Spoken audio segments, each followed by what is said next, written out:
Hello, hello, everybody. Welcome back to Reality Realness with three S's. I am your host here, Chantele Francis, here with my lovely co-host. Right over here we have Michelle Nash.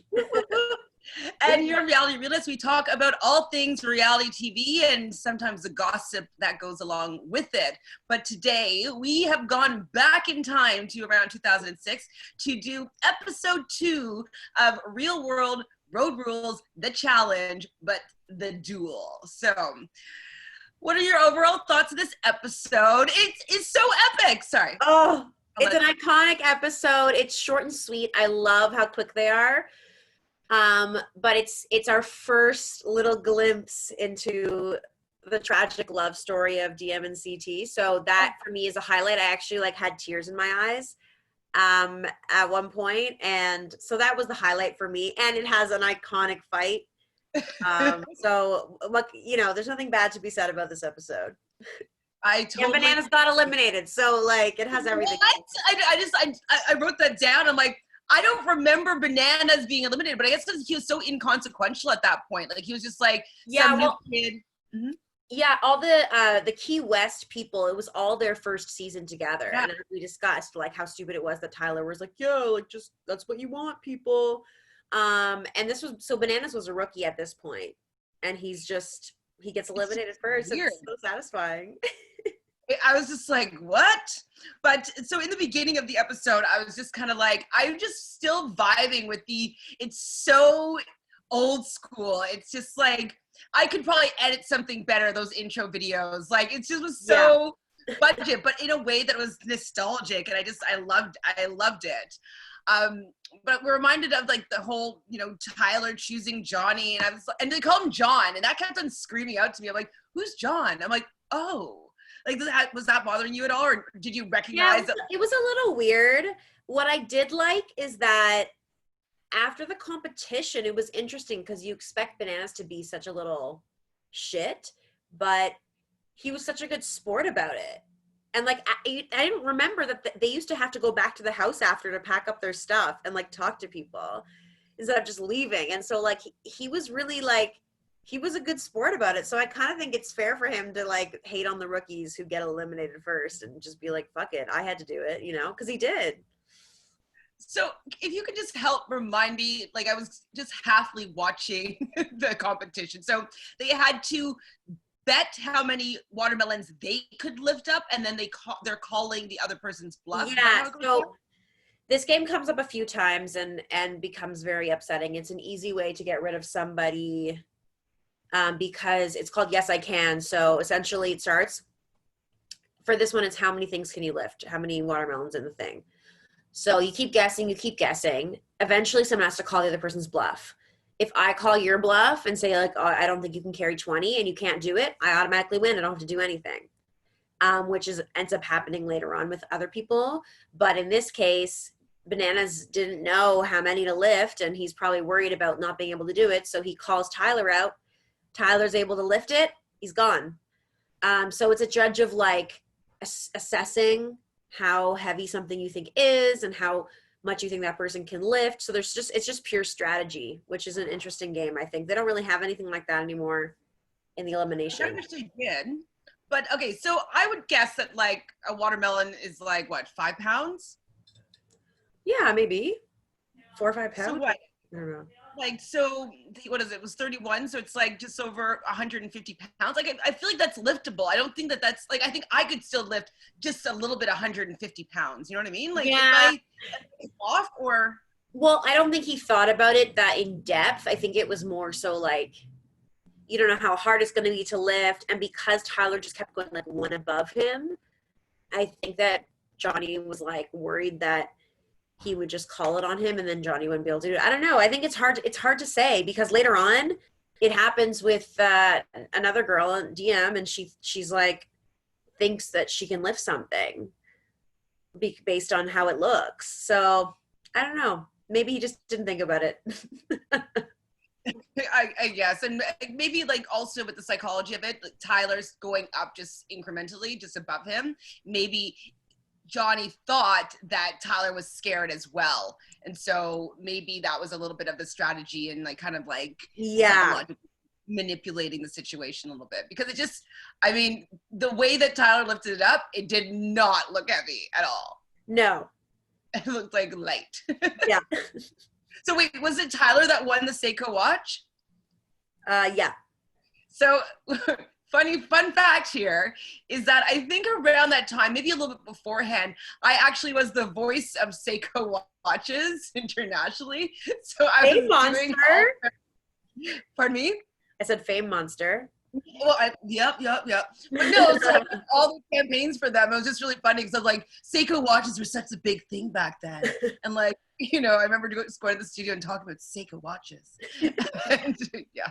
So I was just reliving my youth back in the day when I was just that voice. You recognize my voice. So what happened next? So I was really shocked that Johnny was gone. John. I thought he was going to be in it for longer, and then I was just remembering back at that time. I was like, oh yeah, he was just a nobody. So yeah. Yeah, totally.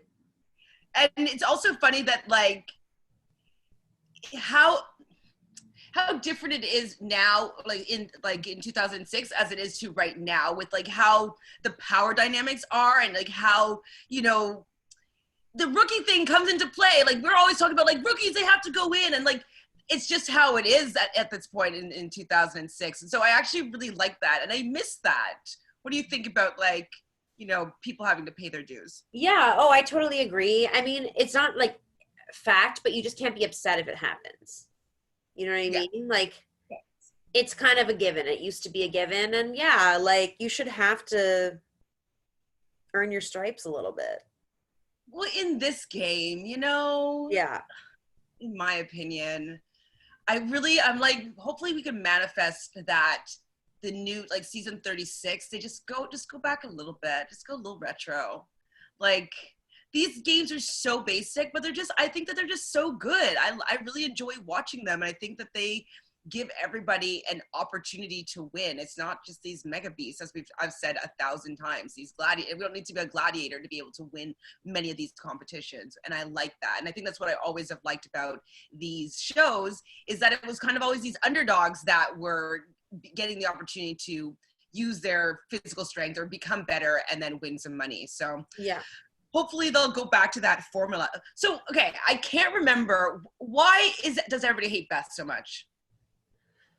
I don't know, to be honest, because I don't know if I've seen her whole origin, but I think it's mainly because she always stirs up drama. And yeah, I don't really know the specifics, but she just obviously has beef with Tina and them from the past. Like they're all friends. She's not friends with them. She refuses to ever try to work as a team and make alliances. Like she'll always just do her own thing. So she's probably fucked them over with votes and with stuff like that. So, and her general vibe. Did you like it back then or no? I never liked Beth, no, from my memory. But I always like thought it was funny and, you know, interesting. Like it's kind of like Katie. Why did everyone hate Katie? You know what I mean? It's annoying. Like, what's the actual reason? Like her personality, the fact that she just was on the outs, they put her in so many eliminations. It's the same kind of vibe. And then she would just start fights because she was like, what the hell? It's the same thing with Beth, I think. It's just like they just hate her and they're like, you're on the outside. And I guess it was a little bit more high schooly back then as well. Like, you know, I'm from Road Rules. Like, you're not in the clique. You're not cool. You're too old. Like, it was a little bit of that for sure back then. But yeah, I was trying to figure out I'm like, why do they hate her so much? Like, I don't particularly like her, but like, I don't have any, like, watching right now, I'm just like, meh, she's just kind of. Yeah, there's nothing specific to dislike about her. So the whole episode kind of shifts. It's going to be a girls' elimination, and they're going to be trudging through water and mud to like retrieve rings from one side and you put on your opponent's on the other side. I don't know if I made sense of that. Can you make sense of that for me? Yeah, they just had to like you're bringing rings to like other people's poles because you want to get their rings on their pole so that they're out. If you get all 6 rings on that person's pole, they're out. So people kind of team up to get rid of people, and it's sort of like whoever has the least amount of rings at the end wins. the last person to not have 6, but you're running through like muddy water, so it's like hard to go back and forth kind of thing. And so this is when DM realizes what she has to do, and she doesn't want to get her wig wet, understandably. And so she's just in remission from cancer. And so from chemotherapy, she's lost all of her hair. So she's been wearing wigs, and this would be the first time that she has to remove her wig to compete. I was right back there with DM. I remember feeling so worried and scared for her. Like, she's just so, she pulls at your heartstrings. She's just so genuine in her like being. She totally is angelic, as Ken or Evan or whoever said. Like, she is just an angel from above. She is now, and she was then too. Like, I just feel like, and it was just so, it's just such an amazing moment for her to just do it, and then like to have CT just be like, oh, she's hot. I'm like, yes, yay! Oh my god, I love them so much together. Like, to this day, it brings tears to my eyes.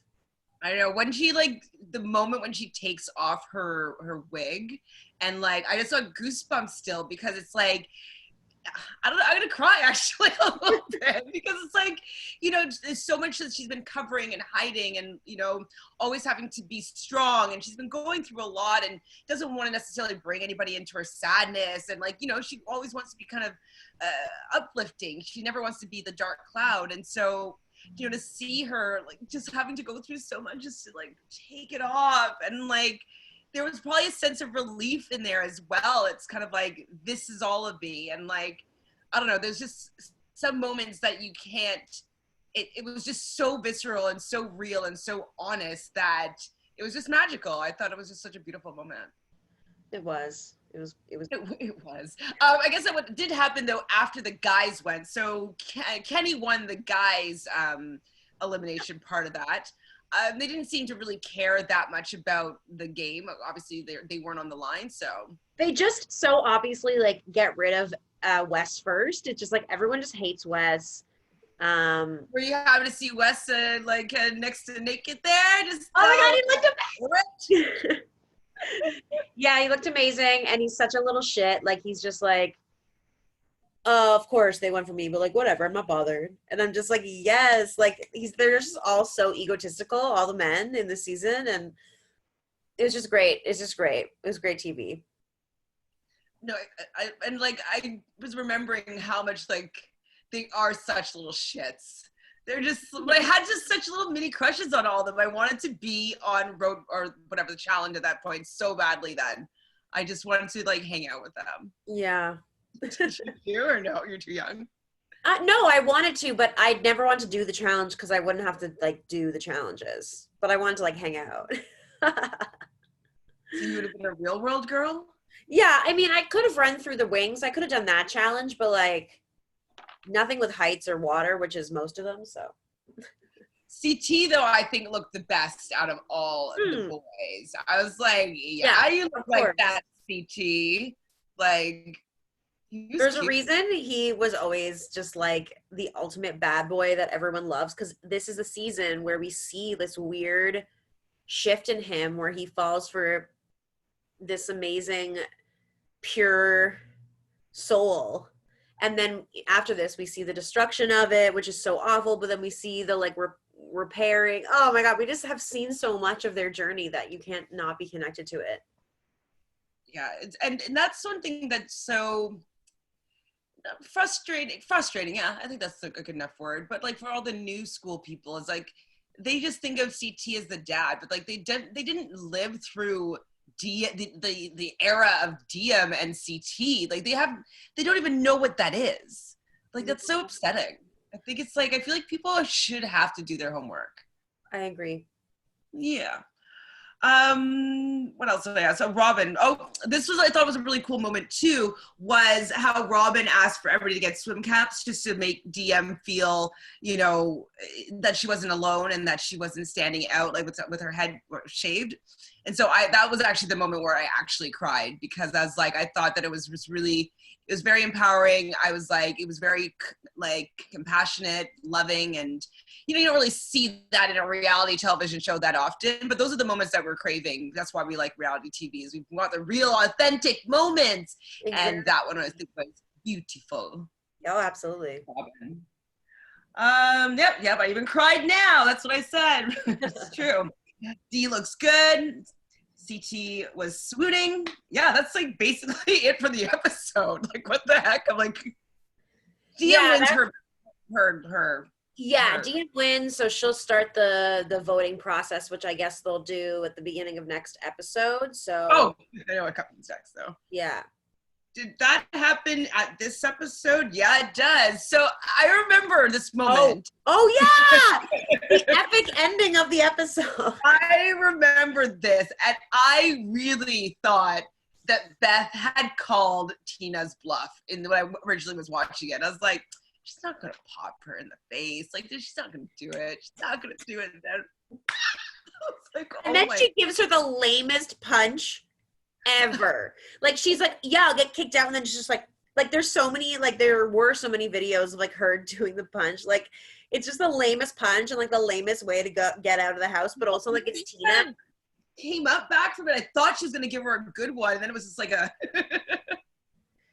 it was just hilarious to me. Like, Tina is just, she's like, yeah, Beth like pushed me to it. Like, like, girl, you got control, but also like it's an iconic moment, so I can't be upset about it. I definitely remembered I didn't want Tina to be kicked off the show, though. I was like, I was, for whatever reason. No, I was sad because I don't think she ever came back. Oh, really? Maybe like once. But I remember, I don't think she came in as like a mercenary one time or something. But anyway, jury's on it on that. I could be wrong, but I feel like I remember not seeing her much after that. Well, it's kind of like, it's hard to remember because it was actually quite a while ago. But like, as we start watching some of these old seasons, we'll probably remember more. Like, oh yeah, like that's what happened. That's what the storyline was. Yeah. But I remember being like Team Tina on that punch, and like I'm a pacifist. I don't even like fighting. Yeah, it's just, everyone just hates Beth. It's just really easy to hate her. I mean, it's just one of those things. Okay, well, I'm excited to see how, like, to be reminded of the love story of DM and CT, and just how I don't even remember how the rest of the season unfolds. Oh, like, I know. I mean, every time I watch it, I'm like, oh yeah, I remember this completely, but like I don't remember right now off the top of my head. So yeah, it's nice. There's specific details I don't remember, but like the CT and DM, like this is the origin story season, and then like the next time we see them both on a season, like things are not good. So yeah, when they were together, no, they were apart, but they were on and off. And the one where they had to do a competition in a wedding dress. That's when they're on Battle of the Exes. That's much, much later. But the next season that they're actually together, if my memory serves me right, is the Ruins. And that's when like she has broken up with him. It's essentially said like, I need to focus on my career first, maybe in 5 years kind of thing. And he like gets kicked off in the first episode for fighting someone. And that's where he fucks Siobhan in the woods or like in the bushes or whatever. And like really upsets DM, but he's like, well, you said 5 years. And this is when he's really spiraling and he's really going through it with his family stuff too. So the Ruins is a really hard time, but that's the next time we see them together. And then we don't see, and then she doesn't really come back until the first Exes, and their partners on Exes 1 and 2. So that's when we get to see, them communicate again and everything. So it's so good. Anyway, tangent over. We love them. I'm so happy to have you as like my memory for all these things, Michelle. It's so great. If only I can remember like, important life things, but when it comes to the challenge, it just sticks with you. It totally does. Like just with some challenge gossip, I'm kind of underwhelmed by whom Challenge T has said is going to be coming back for season 36. Were there any surprises there? No, but at first I heard Nani was for sure not doing it, and then I've heard she is doing it. So there's a couple weird things, and I've heard Bananas is for sure doing it, which is like, what? Yeah, but at first I heard he wasn't, and now I've heard he is doing it. I don't know.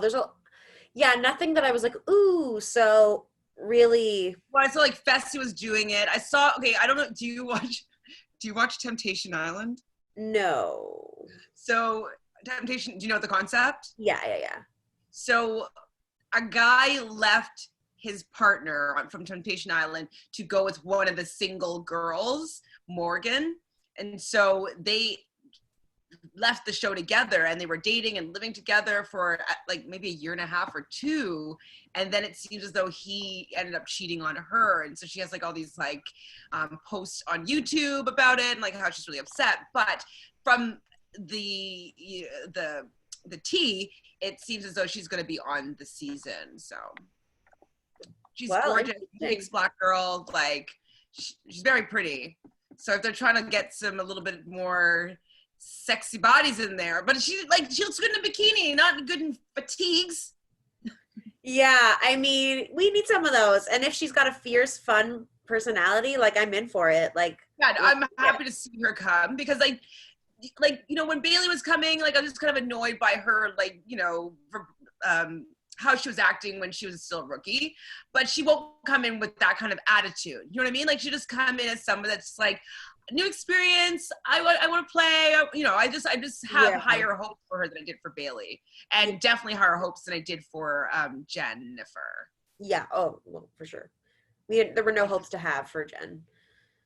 Who else was on that list? Anybody else interesting or no? Jay, which obviously, and I'm excited about. Jay's been like hanging out with Corey lately, so apparently they're like training together. That's the rumor. Corey? Um, I mean, really don't want to see him again. I'm sorry. I know. I'm over it, and I see through it. I see through him now. So Over it. I don't want. Oh, Nelson was on that list too, if I'm not mistaken, right? yeah, there wasn't anything to write home about until Laurel makes her return or someone epic like that. I'm not gonna really be pressed. Um, Nicole and what was her girlfriend's name? Ashley, was it? They had like some sort of like true life reality thing about them. Did you watch any of that? no. No, me neither. Nicole, like Laurel's ex? Yeah. Oh. I Some don't sort I of try not to watch anything with her because I cannot.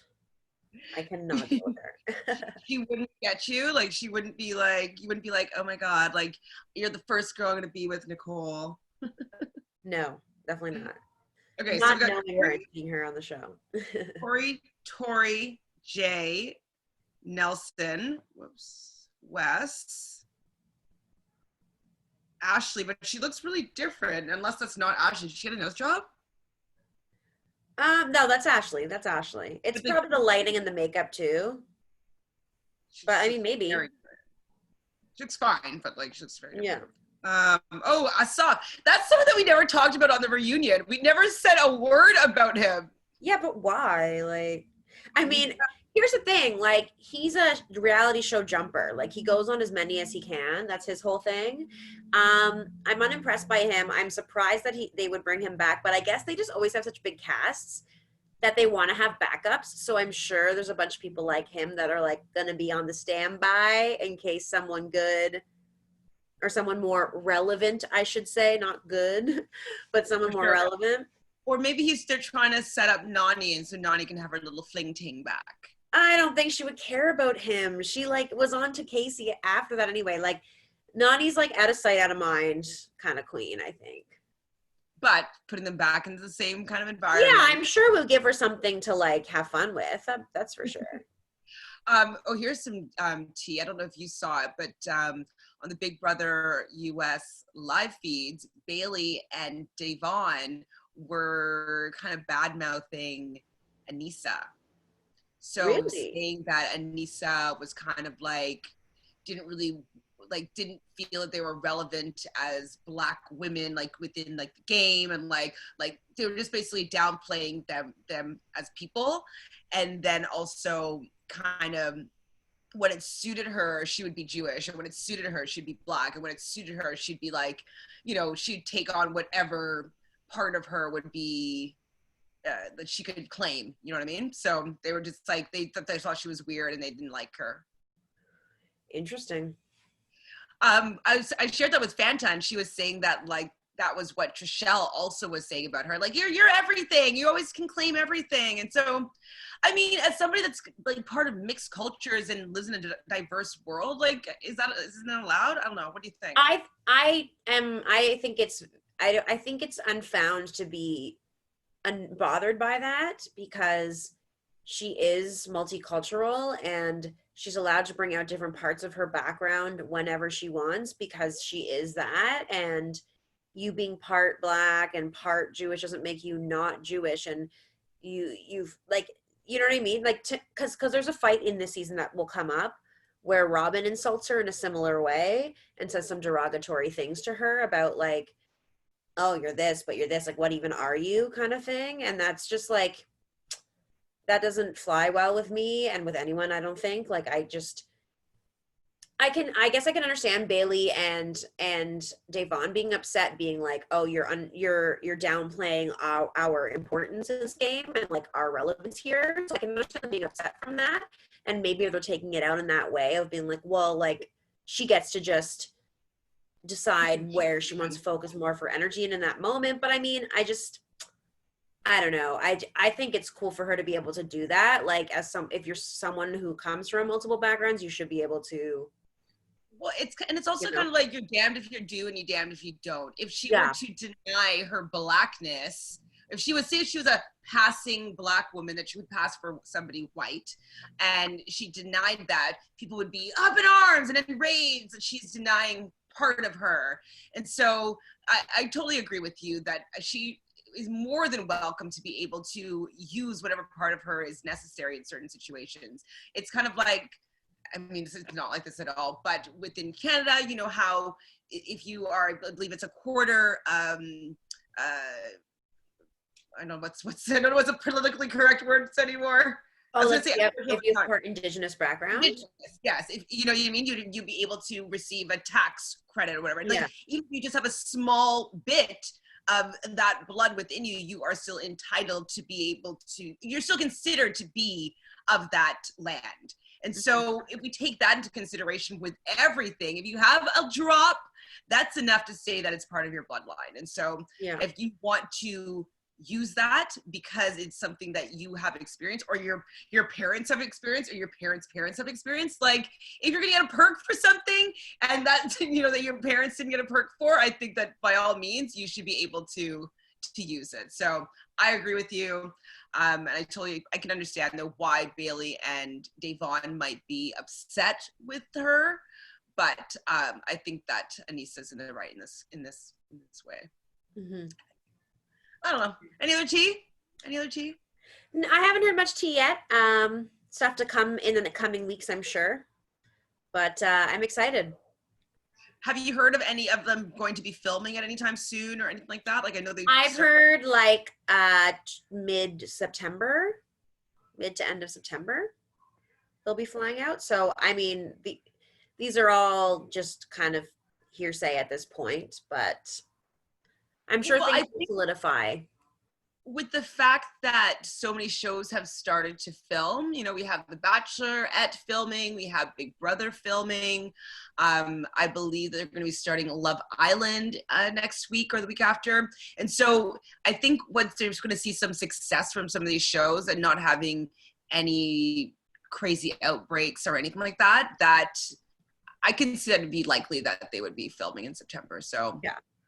So hopefully everybody stays, you know, COVID free, and you know, I want to see the challenge. I already miss it. I want it back. Me too. Hopefully it's a good one. But that's all we have for you guys today about MTV's The Challenge, The Duel episode 2. Next week we'll do episode 3 and 4. Yeah, let's double it up. Double it up. It's pretty short. It goes by so quickly. I'm like, oh, it's done. It's like even shorter, 2 of them together, than No Commercials 1 right now. It's still like at least half an hour shorter. And we still get drama. We still get punches in the face. We still get emotional love stories. We still get it. So like, something to be said, man. Something to be said. And, you know, even with our longer episodes now, too, like, they leave out so much shit. Like, if you're going to have these long episodes, I want to see it all, you know? Like, Anyways, so thanks guys for hanging out with us. Ooh, I just lost my phone. Please subscribe right down below. Hit that like button if you like what we're talking about. Comment if you want us to talk about something else or another season or whatnot, or if you have thoughts about the Beth fight or something like that. Make sure you ring that bell so that you'll be notified every time we have a new episode. And lastly, where can people find you, Michelle, online? I'm on Instagram at Michelle Nash with 3 H's. I just copied Reality Realness. Really? No, you didn't. I copied. Well, no, I guess I copied you. But you know what? That's funny is that my Twitter is ____. Like it's Shan ____ Fran. And so even something else has 3 of them. So you can find me at Reality Realness with 3 S's and at ShanFranFran on Instagram. Okay, bye guys. Ciao.